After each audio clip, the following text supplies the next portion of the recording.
Hello guys, welcome back to my channel. Okay, let's jump back into our reading. Effect or regression.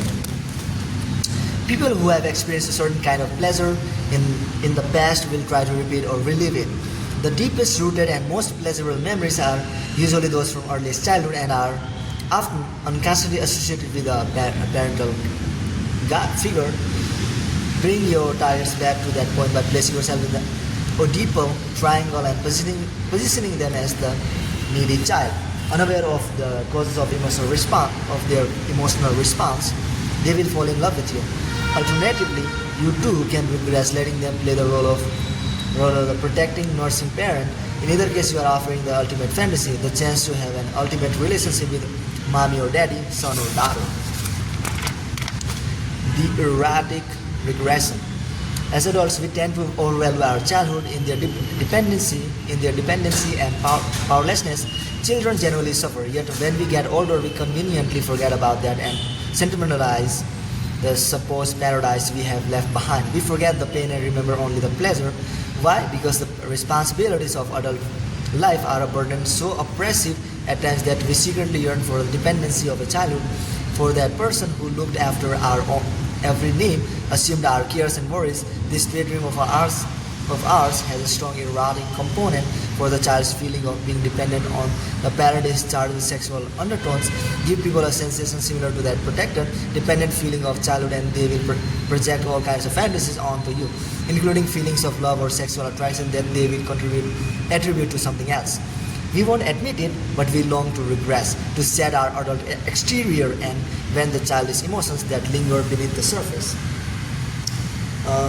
Early in his career, Sigmund Freud confronted a strange problem. Many of his female patients were falling in love with him. He thought he knew what was happening. Encouraged by Freud, the patient would delve into her childhood, which of course was the source of her illness or neurosis. She would talk about her relationship with her father, her earliest experiences of tenderness and love, and also of neglect and abandonment. The process would stir up powerful emotions and memories. In a way, she would transfer back into her childhood. Intensifying this effect was the fact that Freud himself said little and made himself a little cold and distant, although he seemed to be caring. In other words, quite like the traditional father figure. Meanwhile, the patient was lying on a couch in a helpless or passive position, so that the situation duplicated the roles of parent and child. Eventually, she would begin to direct some of the confused emotions she was dealing with towards Freud himself. Unaware of what was happening, she would relate to him as to her father. She would regress and fall in love. Freud called this phenomenon transference, and it would become an active part of his therapy by getting patients to transfer some of their repressed feelings onto the therapist. He would bring their problems into the open, where they could be dealt with on a conscious level. The transference effect was so potent, though, that Freud was often unable to move his patients past their infatuations. In fact, transference is a powerful way of creating an emotional attachment. The goal of any seduction, the method has infinite applications outside psychoanalysis. To practice it in real life, you need to play the therapist, encourage people to talk about their childhood. Most of us are only too happy to oblige, and our memories are so vivid and emotional that a part of us regrets just to talking about our early years. Also, in the course of talking, little secrets slip out. We reveal all kinds of valuable information about our weaknesses and our mental makeup, information we must attend to. And remember, do not take your target's words at face value. They will often sugarcoat or dramatize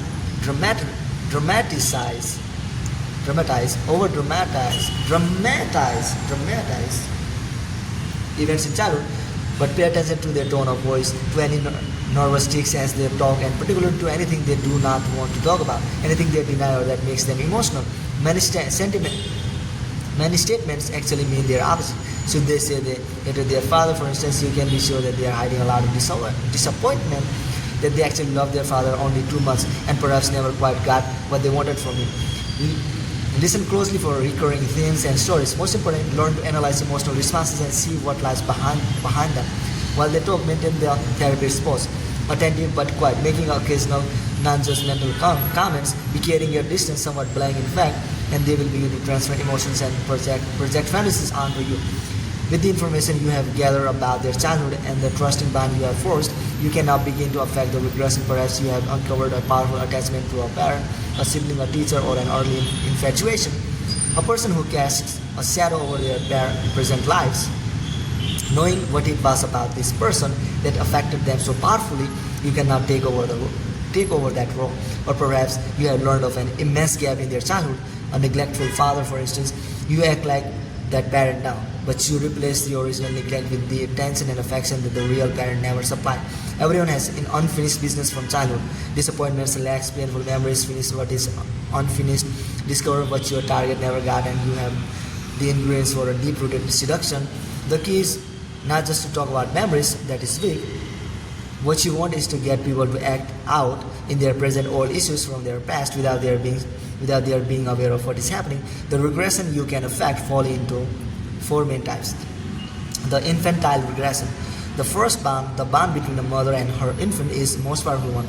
Unlike other animals, human babies have a long period of helplessness during which they are dependent on their mother, creating an attachment that influences the rest of their lives. The key to affecting this regression is to reproduce the sense of unconditional love a mother has for her child. Never judge your targets, let them do whatever they want, including behaving badly. At the same time, surround them with loving attention, smother them with comfort. A part of them will regress to those earliest years when their mother took care of everything and rarely left them alone. This works on almost everyone, for unconditional love is the rarest and most fragile form. You do not even have to tailor your behavior to anything specific in their childhood. Most of us have experienced this kind of attention. Meanwhile, create atmospheres that reinforces the feeling you are generating. Warm environments, playful activities, bright, happy colors. Second, the ODPL regression. After the bond between mother and child comes the ODPL triangle of mother, father, and child.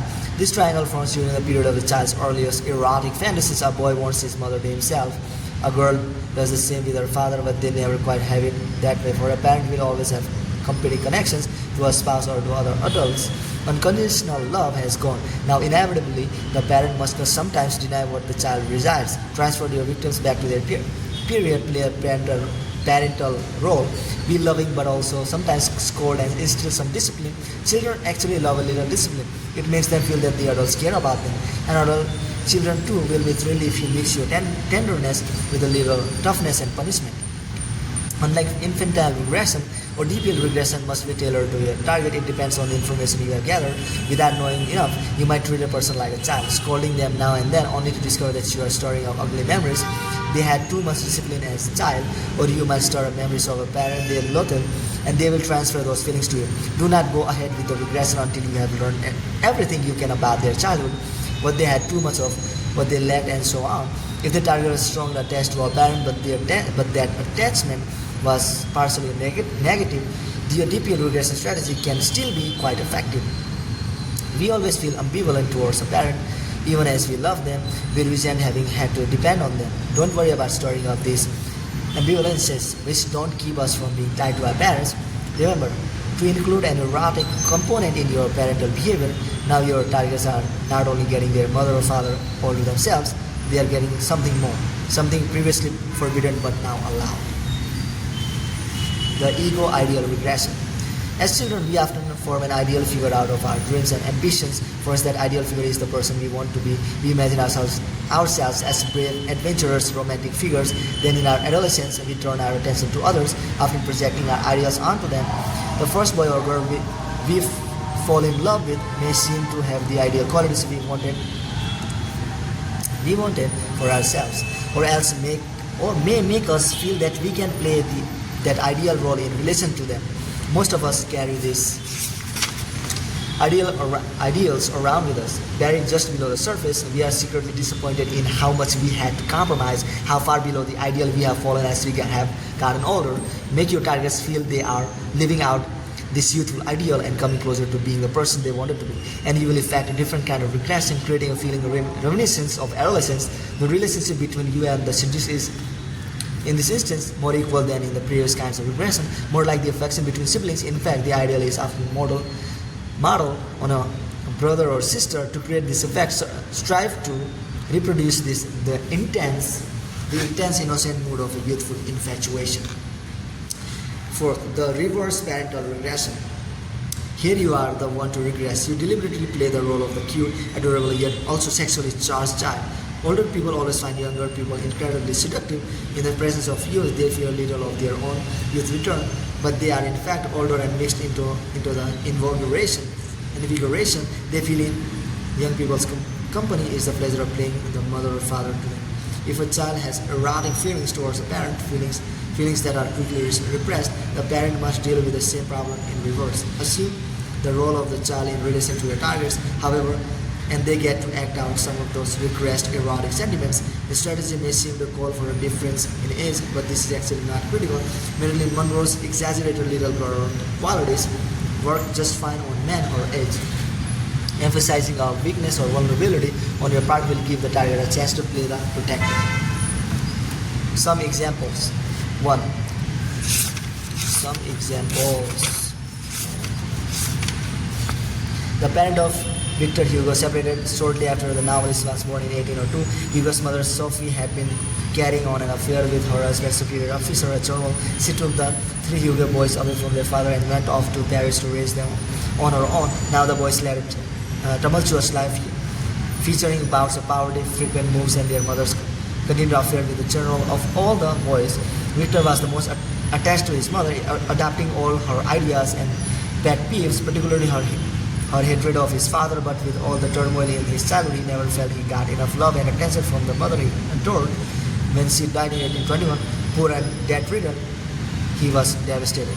The following year, Hugo married his childhood sweetheart, Adele, who physically resembled his mother. It was a happy marriage for a while, but soon Adele came to resemble his mother in more ways than one.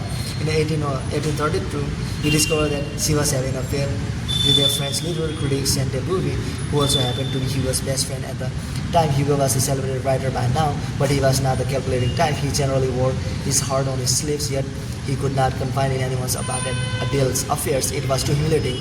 His only solution was to have affairs of his own with actress, courtesans, married women. Hugo had a prodigious appetite, sometimes visiting 3 different women in the same day. Near the end of the 1832, production began on one of Hugo's plays, and he was to supervise the casting of a 26-year-old actress named Juliette Drouet auditioned for one of the smaller roles. Normally quite adroit with the ladies, Hugo found himself stuttering in Juliet's presence. She was quite simply the most beautiful woman he had ever seen, and this and her composed manner intimidated him. Naturally, Juliet won the part. He found himself thinking about her all the time. She always seems to be surrounded by a group of adoring men. Clearly, she was not interested in him, or so he thought. One evening, though, after a performance of the play, he followed her home to find that she was neither angry nor surprised.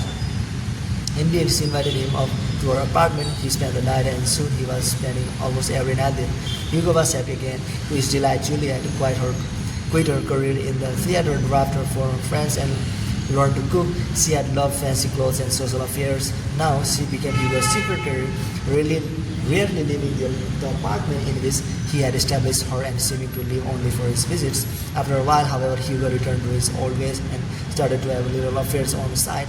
She did not complain as long as she remained the one woman he kept returning to, and Hugo had in fact grown quite dependent on her. In 1843, Hugo's beloved daughter died in an accident, and he sank into a depression. The only way he knew how to get over his grief was to have an affair with someone new. And so shortly thereafter, he fell in love with a young married aristocrat named Laurent d'Ant. He began to see Juliet less and less. A few days later, Leonard, feeling certain she was the preferred one, gave him an ultimatum: stop seeing Juliet altogether, or it was over. Hugo refused. Instead, he decided to stage a contest. He would continue to see both women, and in a few months his heart would tell him which one he preferred. Leonard was furious, but she had no choice. Her affairs with Hugo had already ruined her marriage and her standing in society. She was dependent on him. Anyway, how could she lose? She was in the prime of life, whereas Juliet had grey hair by now. So she pretended to go along with this contest. Whenever he visited, she treated him as she always had, dropping everything to comfort and mother him. The contest lasted several years. In 1851, Hugo was in trouble with Louis Napoleon, the cousin of Napoleon Bonaparte, and now the president of France. Hugo had attacked his dictatorial tendencies in the press. Bitterly and perhaps recklessly, for Louis Napoleon was a vengeful man Fearing for the writer's life, Juliet managed to hide him in a friend's house and arranged for a false passport, a disguise, and safe passage to Brussels. Everything went according to plan. Juliet joined him a few days later carrying his most valuable possessions. Clearly, her heroic actions had won the contest for her. And yet, after the novelty of Hugo's new life wore off, his affairs resumed. Finally, fearing for his health and worried that she could no longer compete with yet another 20-year-old coquette, Juliet made a calm but stern demand. No more women, or she was leaving him. Taken completely by surprise, yet certain that she meant every word, Hugo broke down and sobbed. An old man by now, he got down on his knees and swore on the Bible and then on a copy of his famous novel, Les Miserables, that he would stay no more. He would stray no more. Until Juliet said that in 1883, her spell over him was complete. Interpretation. Hugo's love life was determined by his relationship with his mother. He never felt she had loved him enough. Almost all the women he had affairs with bore a physical resemblance to her. Somehow he would make up for her lack of love for him by sheer value. When Juliet met him, she could not have known all this, but she must have sensed two things. He was extremely disappointed in his life, and he had never really grown up. His emotional outburst and his need for attention made him more a little boy than a man. She would gain ascendancy over him for the rest of his life by supplying the one thing he had never had: complete, unconditional mother love. Juliet never judged Hugo or criticized him for his naughty ways. She lavished him with attention. Visiting her was like returning to the womb. In her presence, in fact, he was more a little boy than ever. How could he refuse her a favor or ever leave her? And when she finally threatened to leave him, he was reduced to the state of wanting infant crying for his mother. In the end, she had total power over him. Unconditional love is rare and hard to find, yet it is what we all crave. Since we either experience it once or wish we had, you do not have to go as far as Juliet Rock. The mere hint of devoted attention, of accepting your lover for who they are, of meeting their needs, will place them in an infantile position. A sense of dependency may frighten them a little, and they may feel an undercurrent of ambivalence, a need to assert themselves periodically, as Hugo did through his affairs. But their ties to you will be strong, and they will keep coming back for more, bounded by the illusion that they are recapturing the mother love they had seemingly lost forever, or they never had. 2. Around the turn of the 20th century, Professor Mudd, a schoolmaster at a college for young men in a small German town, began to develop a keen hatred of his students. Mudd was in his late 50s and had worked at the same school for many years. He taught Greek and Latin and was a distinguished classical scholar. He had always felt a need to impose discipline, but now it was getting ugly. The students were simply not interested in Homer anymore. They listened to bad music and only liked modern literature, although they were ballads, but to consider them soft and undisciplined. He wanted to teach them a lesson and make their lives miserable. His unusual way of dealing with their bouts of rowdiness was sheer bullying, and most often it worked. One day, student Mudd Lofield, a haughty, well-dressed young man named Lohman, stood up in a class and said, "I can go on working in this room, Professor. There is such a smell of mud." Mud was the boy's nickname for Professor Mudd. The professor seized Lohman by the arm, twisted it hard, and then banished him from the room. He later noticed that Lohman had left his exercise book behind, and thumbing through it, he saw a diagram about an actress named Rosa Farley's, a plot hatched in Mudd's mind. He would catch Lohman's coverting with this actress, no doubt a woman of ill repute, and would get the boy kicked out of school. First, he had to find out where she performed. He searched high and low, finally finding her name up outside a club called the Blue Angel. He went in. It was a smoke-filled place full of the working class types. He looked down on Rosa was on stage. She was singing a song. The way she looked everyone in the audience in their eye was rather brazen, but for some reason Mudd found this disarming. He relaxed a little, had some wine. After a performance, he made his way to her dressing room, turning to grill her about Lohman. Once there, he felt strangely uncomfortable, but he gathered up his courage, accused her of leading schoolboys astray, and threatened to get the police to close the place down. Rosa, however, was not intimidated. She turned all of Mudd's sentences around. Perhaps he was the one leading boys astray. Her tone was cajoling and teasing. Yes, Lohman had brought her flowers into champagne. So what? No one had ever talked to Mutt this way before. His authoritative tone usually made people give way. He should have felt offended. She was low class and a woman, and he was a schoolmaster, but she was talking to him as if they were equals. Instead, however, he neither got angry nor left. Something compelled him to stay. Now she was silent. She picked up a stocking and started to darn it. Ignoring him, his eyes followed her every move, particularly the way she rubbed her bare knees. Finally, he brought up romance again, and the police, you have no idea what this life's like, she said. Everyone who comes here thinks he's the only devil on the beach. If you don't give them what they want, they threaten you with the police. I certainly regret having hurt a lady's feelings, he replied sheepishly. As she got up from her chair, their knees rubbed and he felt a shiver up his spine. Now she was nice to him again and poured him some more wine. She invited him to come back, then left abruptly to perform another number. The next day he kept thinking about her words, her looks, thinking about her while he was teaching, gave him a kind of naughty thrill. That night he went back to the club, still determined to catch Loman in the act, and once again found himself in Rosa's dressing room, drinking wine and becoming strangely passive. She asked him to help her get dressed. That seemed quite an honor, and he obliged her, helping her with her corset and her makeup. He forgot about Loman. He felt he was being initiated into some new world. She pinched his cheeks and stroked his chin, and occasionally let him glimpse her bare leg as she rolled up a stocking. Now Professor Mutt showed up night after night, helping her dress, watching her perform, all with a strange kind of pride. He was there so often that Loman and his friends no longer showed up. He had taken their place. He was the one to bring her flowers, pay for her champagne, the one to serve her. Yes, an old man like himself had bested her. The youthful Loman, who thought himself so sweet, elected when she stroked his chin, complimented him for doing things right, but he felt even more excited when she rebuked him, throwing a powder puff in his face or pushing him off a chair. It meant she liked him, and so gradually he began to pay for all her caprices. It cost him a pretty penny, but kept her away from other men. Eventually, he proposed to her. They married and scandal ensued. He lost his job and soon all his money. Finally, he landed in prison. To the very end, however, he could never get angry with Rosa. Instead, he felt guilty. He had never done enough for her. Interpretation. Professor Mutt and Rosa Froelich are characters in the novel The Blue Angel, written by Henry Mann in 1905 and later made into a film starring Marilyn Dietrich. Rosa's seduction of Mutt follows the classical Oedipal regression pattern. First, the woman treats the man the way a mother would treat a little boy. She scolds him, but the scolding is not threatening. It is tender and has a teasing edge. Like a mother, she knows she is dealing with someone weak who cannot help his naughty behavior. She mixes plenty of praise and approval in with her tones.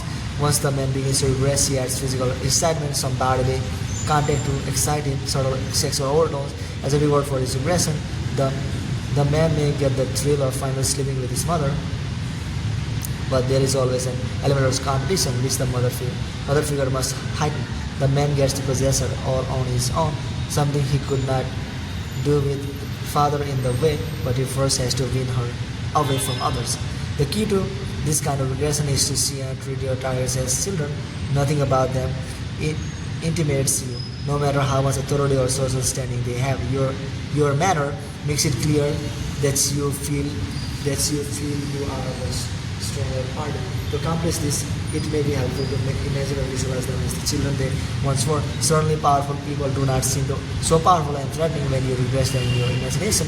Keep in mind that certain types are more vulnerable to an Oedipal regression. Look for those who, like Professor Mutt, seem outwardly the most adult, stressed, less serious, or little full of themselves. They are struggling to repress their regressive tendencies or compensating for their weaknesses. Often those who seem the most in command of themselves are the ripest for regression. In fact, they are secretly longing for it because their power, position, and responsibilities are more a burden than a pleasure. Bye guys. I'll catch you in the next video.